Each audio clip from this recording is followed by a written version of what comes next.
What's up, freak bitches, wherever you may be, however you may be listening? Thank you for giving us just a few minutes of your time. And boy, Chapter 13 of The Mandalorian did not disappoint. There is a whole lot to unpack, and to help me unpack and process it all is my hetero life mate, Jeremy Woolner. How are you doing today, my friend? I'm doing pretty good. That episode definitely, I was kind of squealing in my seat, fanboying the hell out, so it got me all kinds of excited. Not just because of Dario Dawson, but I was all kinds of excited.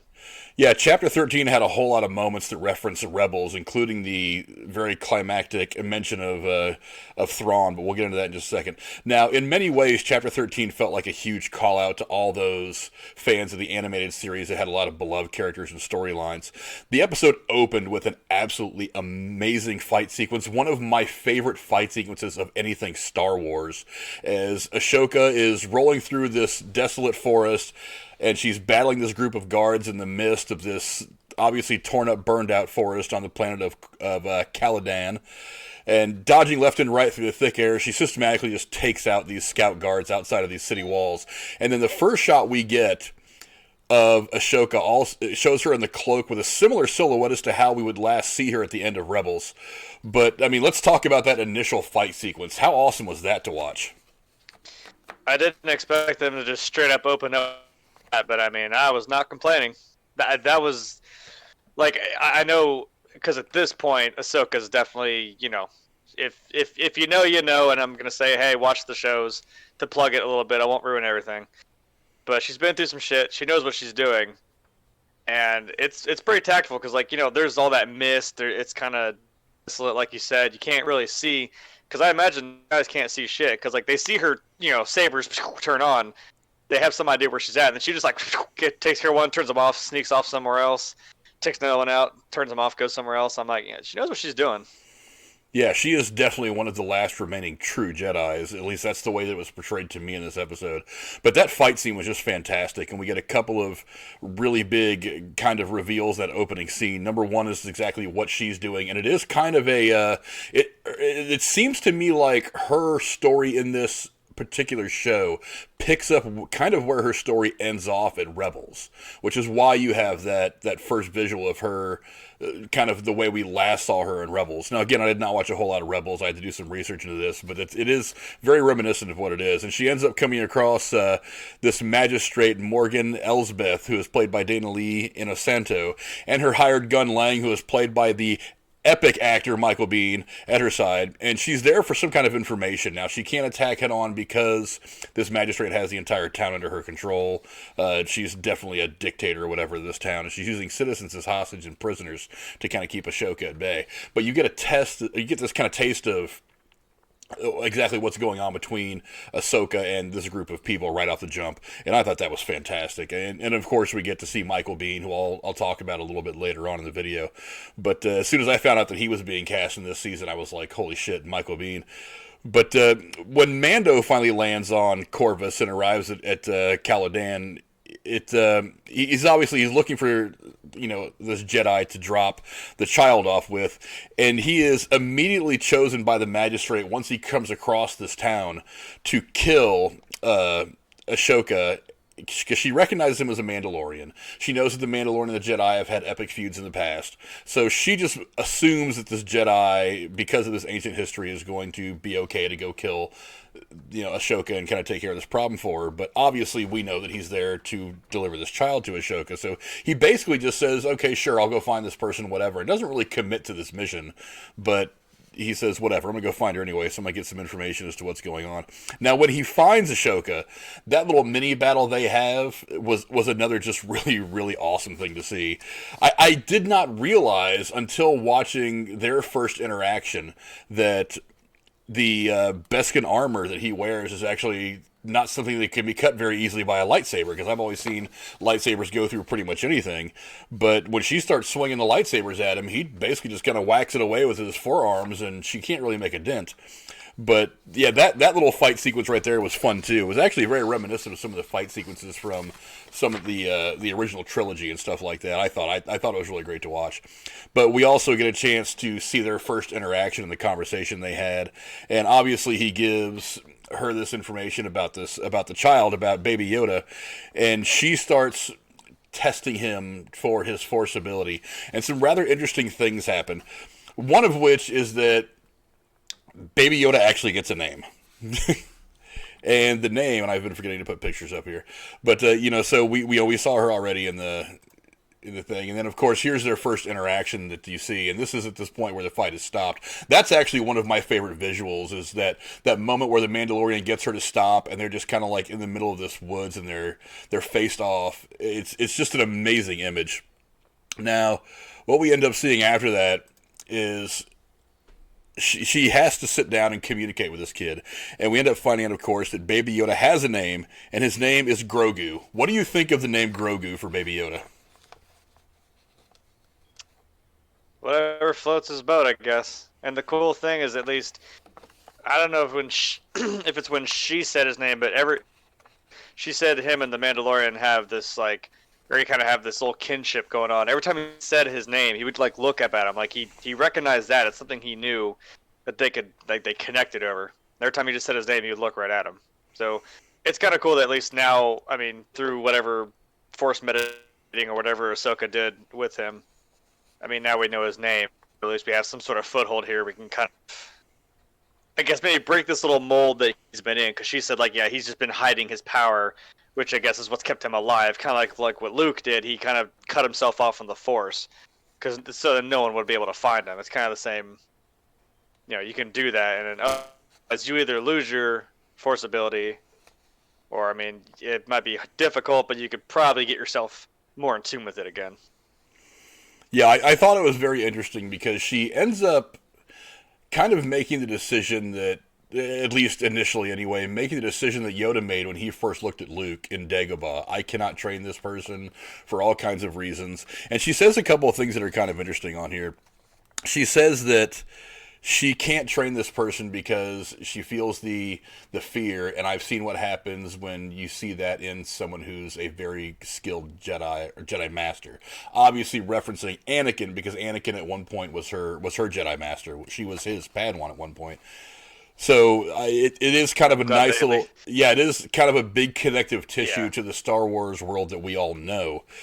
Now, after bonding with this child through the Force, she reveals his name. She also explains that a lot of his background, that he was actually raised at the Jedi Temple on Coruscant, and he was trained by Jedi Masters. Now, when the Order fell, he was taken and hidden away, but we already know that little Grogu can be a pretty temperamental kid. And by learning that he spent much of his time lost and alone, his attachment to the Mandalorian does make a lot more sense. Because he's basically just been in hiding for however long he's been in hiding. This takes place after the events of Return of the Jedi, so who the hell knows.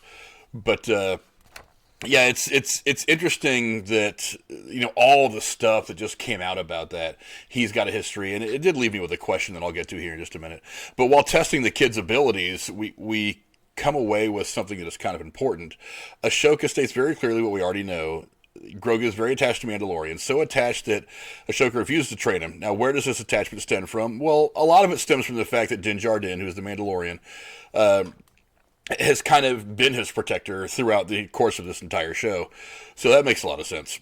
She actually says to the Mandalorian, his attachment to you makes him vulnerable to his fears, his anger. I've seen what such feelings can do in a fully trained Jedi Knight to the best of us. I will not start this child down that path. And this is a glaring and clear reference to her master, Anakin Skywalker. Now, for Ahsoka, Anakin's turn to the dark side was a devastating blow, because she very much looked up to Anakin, who was not only her mentor, but her champion when the Jedi Council falsely accused her of being a terrorist over the course of, I think it was Rebels. So there's definitely a lot of callback to her storyline. So I think that if there is some kind of a spinoff, and there is this rumor of a spinoff for Ahsoka getting her own series, that series could kind of pick up where we left off with her character in Rebels, which would be fine by me. It might give me a chance. It might even give me a reason to go back and watch Rebels. What do you think of that point that she was trying to make about not training Grogu because she doesn't want him to end up being evil like Anakin, or giving in to that side to his dark feelings? Because that's always a possibility. That's always a fear, which is the irony of the fear is what drives you to that. she, I mean, like someone that she looked up to so much and believed so much in. Obviously, we're talking about Anakin. She thought this could even happen to him. Like, So you think, well, if I start doing this, like maybe Ahsoka feels like she failed Anakin in some odd way, that maybe she couldn't even like bring him back. She had the same problem when she, like you were saying, she was framed for like being a terrorist and committing these murders that she never did, and she turned away from the Jedi Order, lost her faith in them completely. She went to the dark side for a minute, which I like. I love seeing Ahsoka with her white sabers, because that's, as I'm like, this is the after. Like, she already went through her whole. She went to the dark side. Her sabers turned red. Now you can bring a lightsaber back, but you can only bring it back to a white blade. Once they're already broken, they've gone red. It's like yourself. You can turn back, but it's kind of that neutral. I guess her saber's color, but she's kind of already been through that ups and downs. And it's the same with like Luke. He thought, I can train my nephew, but one thing went wrong, and it just set him down this path, and he kind of feels responsible for, oh crap. Well, now he's like supreme leader of the galaxy, and same with Ahsoka, seeing Anakin become Vader. It's probably a real fear, not something you want to. She doesn't want to try and take the risk of that happening with someone who's probably as strong with the Force as I almost called him Groku, like Goku, Baby Yoda, whatever. You know what I mean? And we're all going to still call him Baby Yoda. Let's be honest. Giving him a name is kind of pointless if you think about it, from the fans' perspective, anyway. Now, in exchange for. She eventually relents and decides to go ahead and maybe train Grogu. But in exchange for that, him being properly trained, the Mandalorian offers to help Ahsoka with Coladan. And we end up learning the Magistrate herself was a victim of the Clone Wars. And after people were massacred, she got her revenge by joining up with the Empire and helping them build the Imperial Starfleet and plunder other worlds. Perhaps that's even how she got her hands on that Beskar staff. Now, working together, Ahsoka and Mando quickly turn the tide for the people of Coladan and take control back over the city. Mando kills Lang. Ahsoka faces off against the Magistrate. Now, that duel was actually very, very entertaining. I do like the way it kind of cut back for this. It's like there would be some action, and then they would cut back to the Mandalorian and Lang and their conversation, and then would cut back and forth. That was kind of an interesting take, because I was expecting for dual battles to be going on, but it was a different thing between Mandalorian and Lang, and I thought that was really fun. It was kind of it was cool to see them battling, and then they're just right outside the gate, listening to it, but having their own conversation. It is kind of like they're not necessarily having like a gunfight. They're sitting there just kind of like, it's again that kind of like Western to having like this fucking Mexican standoff, just talking to each other.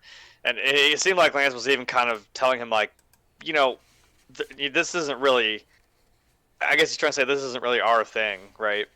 And he's like, well, your side may win, my side may win, but they ain't here for us. I'm like, well, I guess he's right, but I was still it was tense, because I'm like, two different types of, they're sitting there flat out just battling it out, and they're standing there staring each other down in the street, and I'm just like, oh, what's going to happen with them? What's going to happen with Ahsoka? There was an interesting line that Lang uses that throws back to another movie. I don't know if you caught it or not, but we'll go into that in just 1 second towards the end of the video.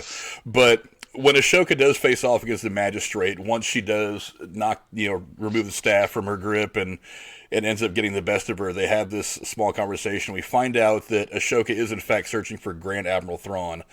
Now, and again, this is a huge callback to the stuff from Rebels, so I think we may end up getting some of this storyline either in a spinoff, if it happens, or maybe later on in The Mandalorian. Thrawn obviously was a major antagonist in Rebels. As a seasoned warrior and master tactician, he was able to get into the minds of his opponents. However, he disappeared alongside Jedi Padawan Ezra Bridger after a flock of Purgle, I think that's how you pronounce it, attacked his ship in a fight with the Rebels. Now, in Chapter 13, we are treated with a lot of really cool Easter eggs, and especially to Rebels, and the rumored spinoff that maybe involves Sabine and Akosha finding Ezra, so we could be seeing that at some point, too. That was something that was brought up in some of the research I did. Now, a lot of people say that this could be what's called a backdoor pilot into a live-action spinoff of maybe another television show focusing on Ahsoka, or this could be some lead into what we'll see in Season 3 of The Mandalorian. Which would you rather see, and what do you think we're going to see? Well, not that I wouldn't mind seeing more Ahsoka, surely. But I'm like, well, not like Clone Wars slash Rebels isn't kind of her story anyway. I mean, like, I don't know if we necessarily need a spin off of her, but I would love to see more of her. Yes, like say later in the show, later seasons in the show, like continue on Rebels and all that jazz. Because this show is very nicely kind of like making little callbacks and tying all these things from other shows and movies that we've seen together. Like, yeah, no, I'd love to see more of her. I don't know if maybe necessarily a spin off, but something. Um, I don't think this is the last we've seen of her. No, I certainly hope not, because that was.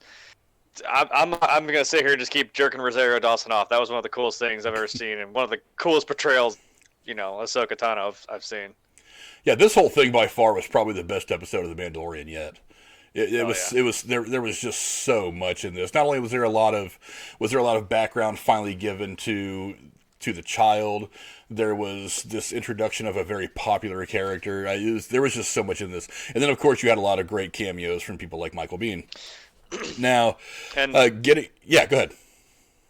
oh no, well, I was gonna say something else I noticed is that you see the Mandalorian, like he kind of seems like he's opened up a little more. Like it does seem genuine when he's, I even caught it when she said, "Here, take this rock," and I was kind of wondering why he didn't just put the thing back in the little knob on his thing back on the ship. I'm like, well, he probably just doesn't feel like having time to do that. But I was like, no, get the thing out, get the thing out. He fucking loves that thing. Just let him do that. And then yeah, he just takes it right out of his hand. He's like, good job, buddy. I'm like, he's really opened up, and I like how attached he's kind of gotten to him in a way. Yeah, that I is like him something. being the cold, cool, Mandalorian, but Yeah, that is he's something opened that is something that's definitely growing between these two characters, between the child and the Mandalorian.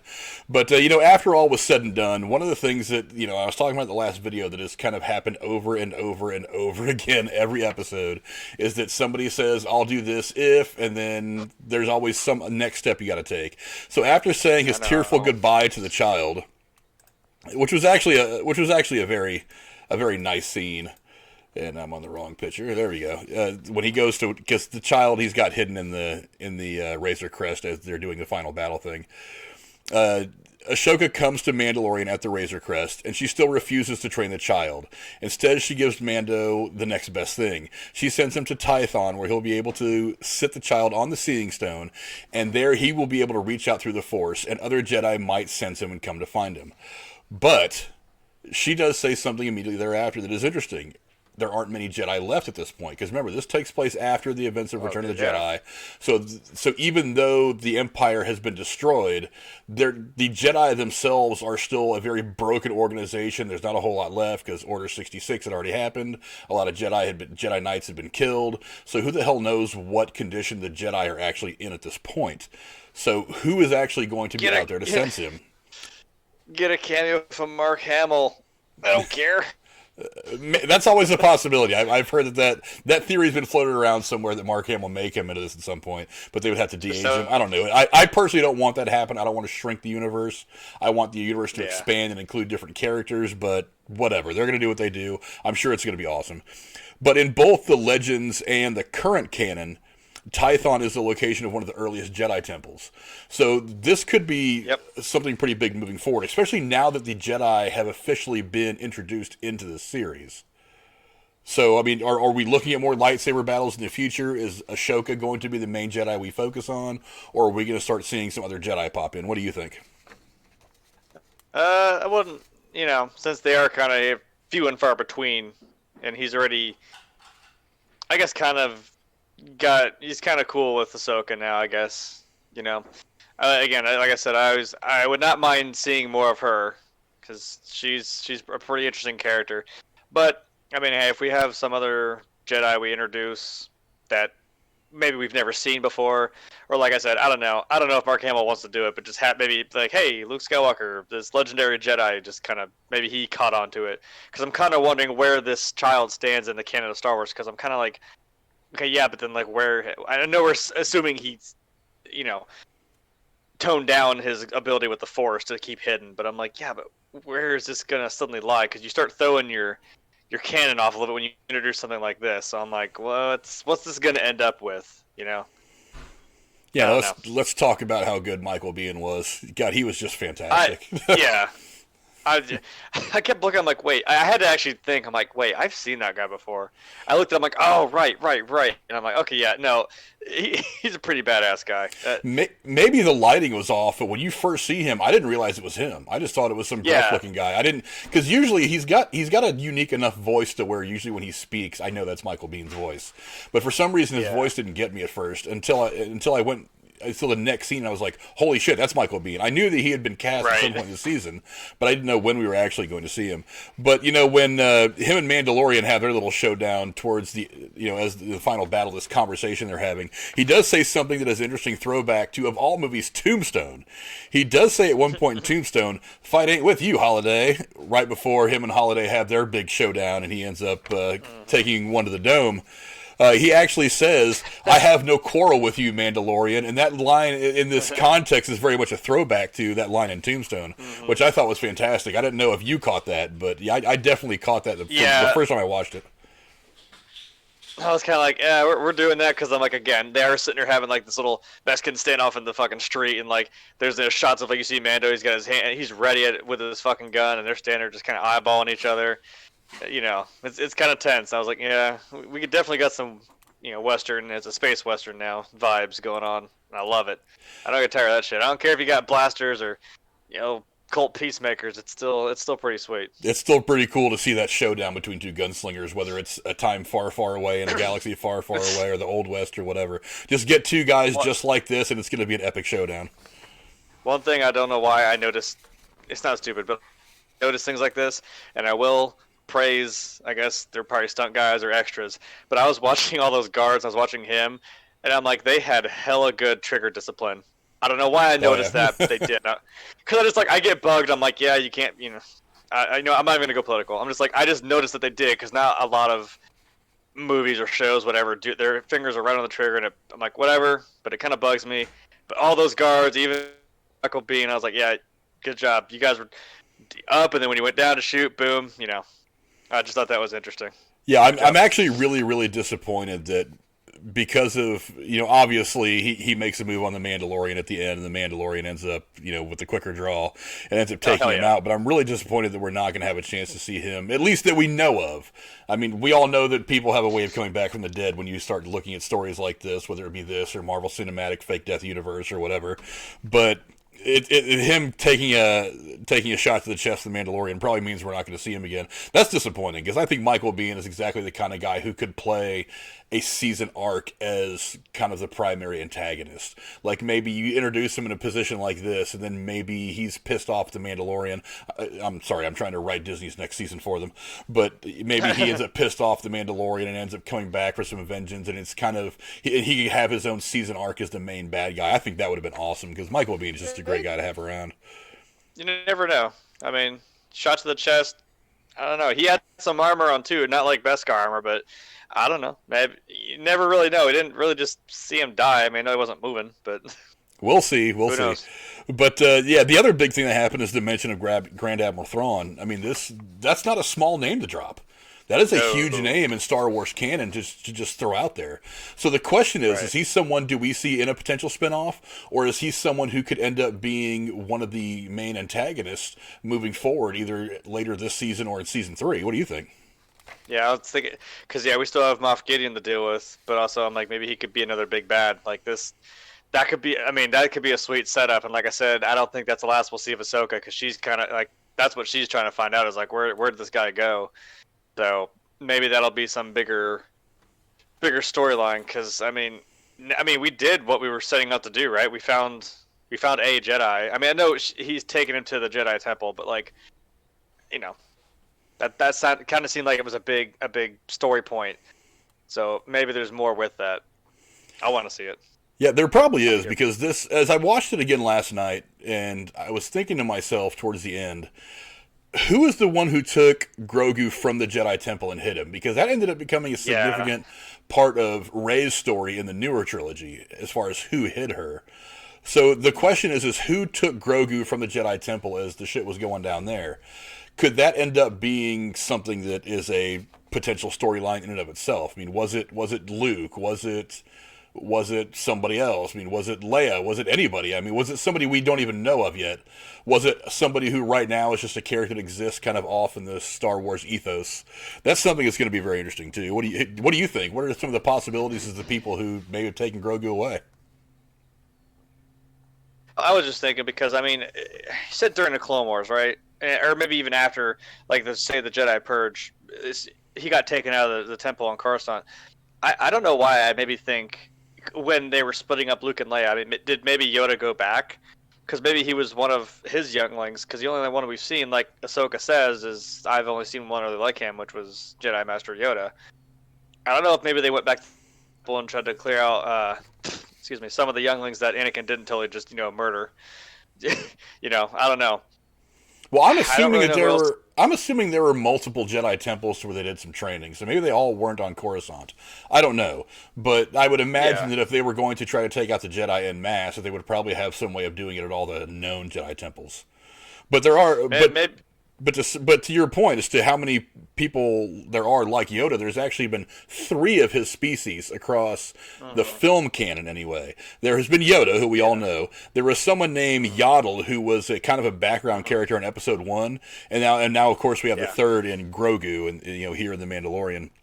But something else that occurred to me is, as I was scrolling through The Mandalorian seasons and everything on Disney Plus, I noticed that season 1 had 8 episodes. This was episode 5 of this season, so it means we have 3 episodes left. And there's still a couple of maybe. I don't know exactly how many episodes they plan on putting out, but let's say they're going to do 8 episodes. That means there's 3 episodes left. We still don't know how much more we're going to see Ahsoka. Bo-Katan, we don't know if we're going to see again, and we still have not had any mention at all of Boba Fett.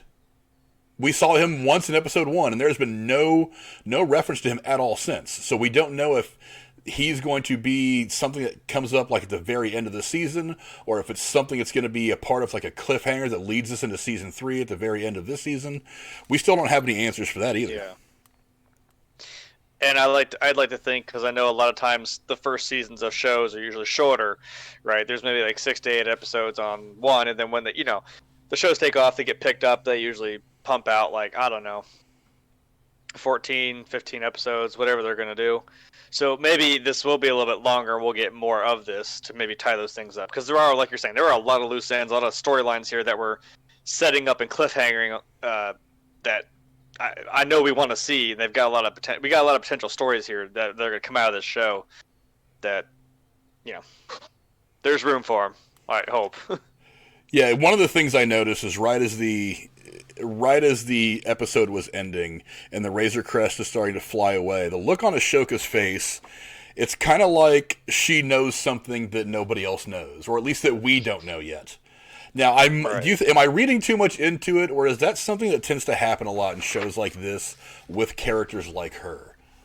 Is it something that she sensed through the Force that made her feel comfortable about where things were at, or is there a piece of information that we don't yet have that she probably does? You could be right. I mean, a lot of body language and facial expressions. There's something. I mean, we've even talked about Mandalorian. He still manages to, somehow he has this emotions in his body language cues that you read and you can tell, without even seeing his face. But with Ahsoka, yeah, there's probably something in the back of her head. I don't know. And again, maybe the reason she didn't want to train him and maybe end up failing is she doesn't want that on her shoulders too, given everything she's already been through. She doesn't need any more, negative publicity of her, being called a fucking terrorist by the whole Jedi Order. Is it possible that maybe she has an inclination that he is the most recent chosen one? Like maybe he's the one that's going to help rebuild the Jedi, and then that's why she sends him on this path to go to the Seeing Stone to maybe send out the word to other Jedis that there is somebody they can focus on to help rebuild the Jedi Order? Could it be? I'm just speculating. I'm speculating here. I have no knowledge. I'm just spitballing just to see what sticks. What do you think? Yeah, maybe he's quite literally and figuratively the beacon of hope that for the Jedi Order, which I can't. I hate saying well, given what we've seen, we know it doesn't happen. But I don't know. Maybe something happened in those 30-some, 20 whatever years between Return of the Jedi and Force Awakens. I mean, who knows? Who knows? But we're gonna find out. There's at least 3 episodes left in this season, in season 2 of The Mandalorian, and I'm willing to bet these next couple episodes are gonna be pretty hot with some story and some exposition and maybe even some answers to some of the questions I've posed here. I mean, what's going on with Boba Fett? Do we see these other big characters again that have made this season so very explosive? Who the hell knows? But anyway, that's our review of it. Go down in the comments below. Let us know what you guys think, and say goodbye to everybody, Jeremy.